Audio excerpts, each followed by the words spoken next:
नमस्कार साथियों, आपके अपने इस प्यारा सा चैनल आरडीएस क्लास में स्वागत है। यह क्लास आपके लिए बहुत बेहतर होने वाली है क्योंकि यह क्लास हम लोग भूगोल करेंगे। भूगोल में आपदा आपदा में मेरा यह क्लास है आज का, सुनामी एवं भूकंप। ठीक है, हम यहाँ जानेंगे सुनामी एवं भूकंप। सबसे पहले हम यहाँ देखते हैं कि जिंदगी में अगर कोई सबसे सही रास्ता दिखलाता है दोस्त, अगर जिंदगी में अगर कोई सही रास्ता दिखलाता है वह है समय के साथ अनुभव। समय के साथ अनुभव। जिंदगी में अगर कोई सबसे सही रास्ता दिखाने वाला है दोस्त तो वह है अनुभव। क्योंकि देखिए, समय के साथ अनुभव बढ़ता है। आपका अगर उम्र बहुत कम है तो लगेगा कि हाँ, यह पूरी कायनात हम लोग की मुट्ठी में है, जैसे कहेंगे वैसे हो जाएगा। लेकिन नहीं, समय एक साथ ढलता है, बुद्धि का विकास होता है और हम उस रूप में क्या हो जाते हैं, ढल जाते हैं। तो समय सबके साथ एक जैसा नहीं होता है, समय बदलता है, उम्र बदलता है। उम्र जैसे जैसे बढ़ता है क्या होगा, आपका अनुभव बढ़ता चला जाएगा। तो समय, सब खेला किस पे है, समय पे है। ठीक है, हम यहाँ सबसे पहले देखेंगे। चलिए, मेरा सबसे पहला क्वेश्चन है, ऑब्जेक्टिव का क्लास है भूगोल खंड ख, भूकंप और सुनामी। सबसे पहला मेरा बेहतरीन क्वेश्चन के साथ स्क्रीन पर है, आप इसको कर सकते हैं। ठीक है, कि महासागर की तल्ली में होने वाले कंपन को किस नाम से जाना जाता है। अगर महासागर में कोई कंपन होता है, महासागर की तल्ली में कोई कंपन होता है तो आप उसे क्या कहेंगे। तो महासागर की तल्ली में होने वाला कंपन क्या कहलाता है, आप बताइए। कि महासागर की चलिए थोड़ा सा स्क्रीन पे, चलिए भूगोल का ऑब्जेक्टिव है, कोई दिक्कत, यह एग्जाम में छपेगा, कोई दिक्कत नहीं है, एग्जाम में बिल्कुल छपेगा, आप हो बहु छपेगा। क्योंकि देखिए, महासागर की तल्ली में, इसका हम थोड़ा कलर चेंज कर लेते हैं, क्या ले लें, चलिए आज का कलर। चलिए, महासागर की तल्ली में होने वाला कंपन को किस नाम से जानते हैं। क्या वह भूकंप है, क्या वह चक्रवात है, क्या वह सुनामी है, या उपयुक्त सभी है। आपका आंसर होगा कि भूकंप तो भाई नहीं आता। क्या भूकंप महासागर में आता तो है, क्या भूमि पे नहीं आता, वो भी आता। चक्रवात के बाद सुनामी और उपयुक्त सभी। तो मेरा ऑप्शन के हिसाब से क्या होगा, ऑप्शन सी, सुनामी क्या होता है कि समुद्र में अचानक क्या होगा, कंपन होगा। समुद्र में कंपन होगा तो क्या होगा, वहाँ की नदियाँ का जल क्या होगा, वहाँ जो समुद्र होंगे क्या होंगे, अचानक से बहुत तेज से उसकी तीव्र गति से क्या होगा, कंपन होगा और क्या कर देगा, नदियों का जल का बहुत दूर दूर तक मतलब उसका यति कर देता है। तो बहुत भयानक होता है। यह प्राकृतिक आपदा है, इसको हम रोक नहीं सकते हैं। हाँ, कम किया जा सकता है, पहले जानकारी प्राप्त है तो हम वहाँ से दूर चले जाएंगे, लेकिन इसको पूर्णतः रोक नहीं सकते हैं, काफ़ी भयानक होता है। चलिए, मेरा दूसरा है कि 26 दिसंबर 2004, अभी की बात है, ज़्यादा दिन हुआ नहीं, कितना दिन हुआ होगा मुश्किल से, क्या चल रहा है 2025 और 4, बहुत मतलब इधर का ही है। विश्व के किस हिस्से में भयंकर सुनामी आया था। सुनामी, क्या वह प्रशांत महासागर था, बंगाल की खाड़ी, या पश्चिम एशिया, या अटलांटिक। विश्व के किस हिस्से में भयंकर सुनामी आया था। वह प्रशांत महासागर, बंगाल की खाड़ी, पश्चिम एशिया, अंटार्कटिक। आप जल्दी जल्दी कीजिए इसको। ठीक है, देखिए इसका मेरा ऑप्शन होगा ऑप्शन बी, बंगाल की खाड़ी। चलिए, मेरा तीसरा है कि भूकंप से पृथ्वी की सतह पर पहुंचने वाली सबसे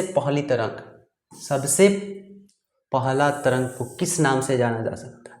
तो आपको पता है कि तरंग 3 होते हैं, पी तरंग, एस तरंग और एल तरंग। यह क्रम से है, पी तरंग, एस तरंग, एल तरंग सबसे पहले आता है, उसके बाद दूसरा आता है, उसके बाद यह तीसरा आता है। देखिए, पी तरंग जो होता है, पी तरंग तो प्राइमरी है, सबसे पहले आता है, ये तो सेकेंडरी है। और देखिए, तीसरा जो होता है दीर्घ तरंग, यह क्या करता है, काफ़ी धीरे धीरे आएगा, लेकिन जो जितना दिखता है उतना है नहीं। आप ही लोग बताइए, जो जैसे दिखता है क्या वैसे होता है, बिल्कुल नहीं। लगता है कि हाँ 3 नंबर में आएगा तो क्या कर लेगा, पी तरंग सबसे ज़्यादा झटका देगा, नहीं, ऐसा नहीं है। पी तरंग धीरे धीरे आता है। तो मतलब चोट कौन करता है।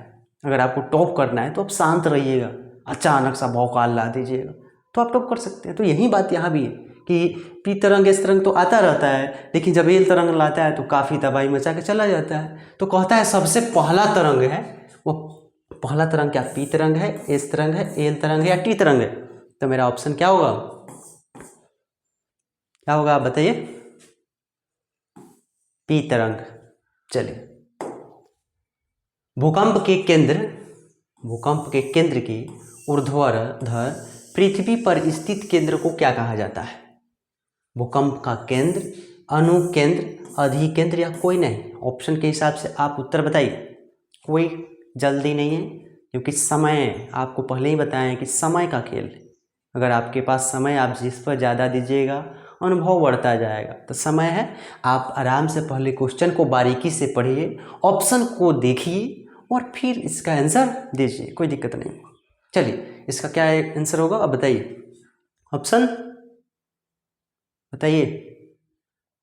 ऑप्शन सी, अधिकेंद्र। ठीक है, चलिए अगला क्वेश्चन है कि भूकंप अथवा सुनामी से बचाव इनमें से कौन सा तरीका सही नहीं है? क्वेश्चन देखिएगा, क्वेश्चन कहता है कि सही नहीं है। तो मेरा सबसे पहला ऑप्शन है कि भूकंप के पूर्वानुमान को गंभीरता से लेना, या भूकंप निरोधी भवनों का निर्माण करना, या गैर सरकारी संगठनों द्वारा राहत कार्य हेतु तैयार रहना, या ऊपर वाले के भरोसे बैठना। ईश्वर या अल्लाह हमारी रक्षा करेंगे। अगर ऐसा करते हैं तो क्या हमारी वो रक्षा कर पाएंगे?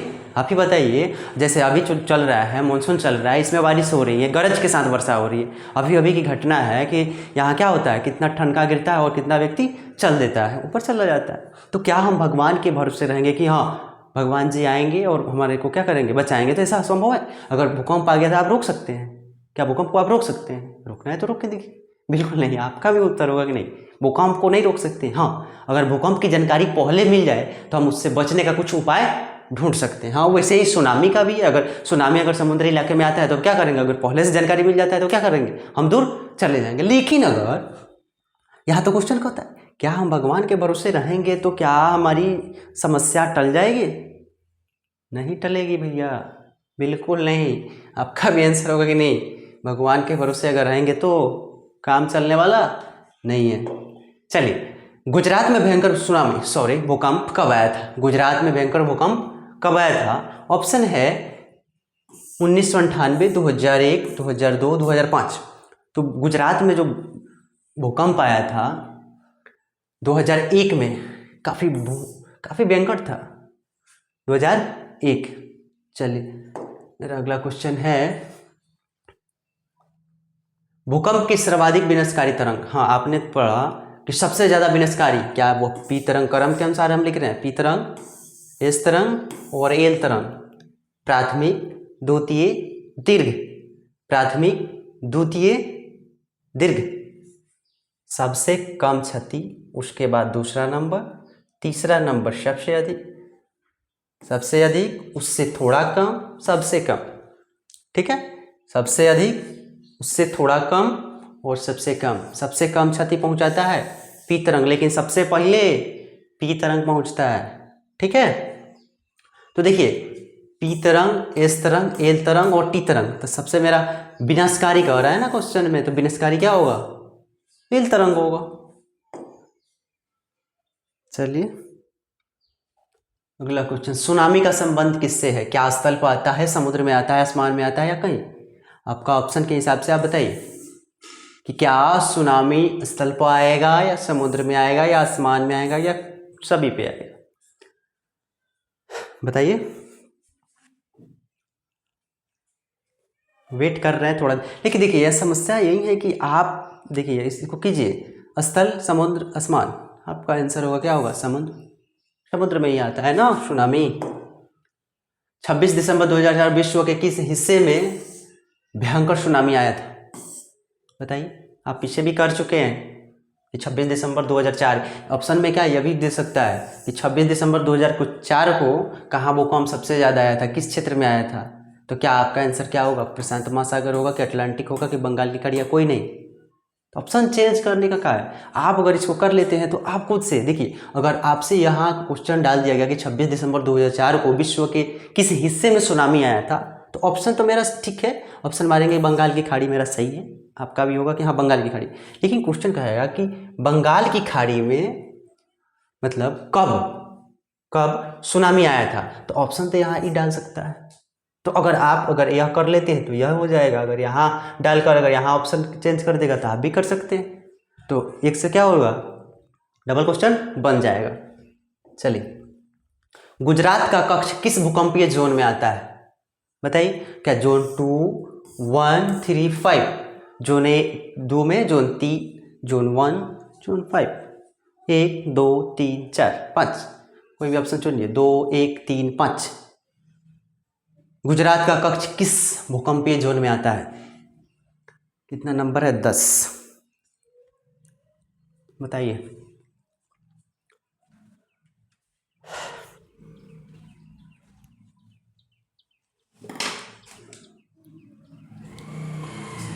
गुजरात का कक्ष किस भूकंपीय जोन में आता है? मेरा ऑप्शन राइट होगा क्या? जोन 5 के अंतर्गत आता है। जोन 5 के अंतर्गत आता है। चलिए, गंगा सिंधु का मैदान किस भूकंपीय जोन में आता है? किस भूकंपीय जोन में आता है? गंगा सिंधु का मैदान किस भूकंपीय जोन में आता है? Zone 2, zone 1, zone 3, zone 5। 11 number question है, जल्दी कीजिए।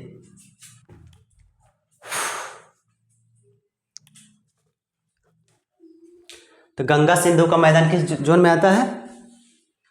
जोन सी,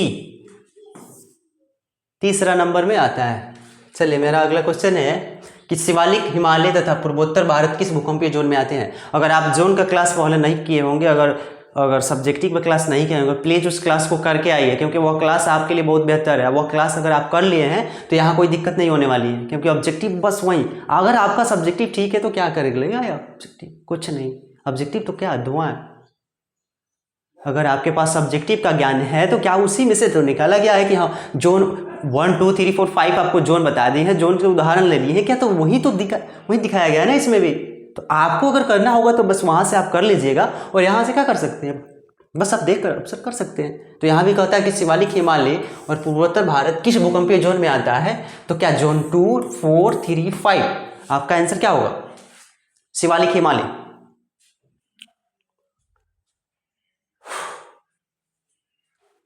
जोन 4 में आता है शिवालिक, हिमालय और पूर्वोत्तर भारत। ठीक है।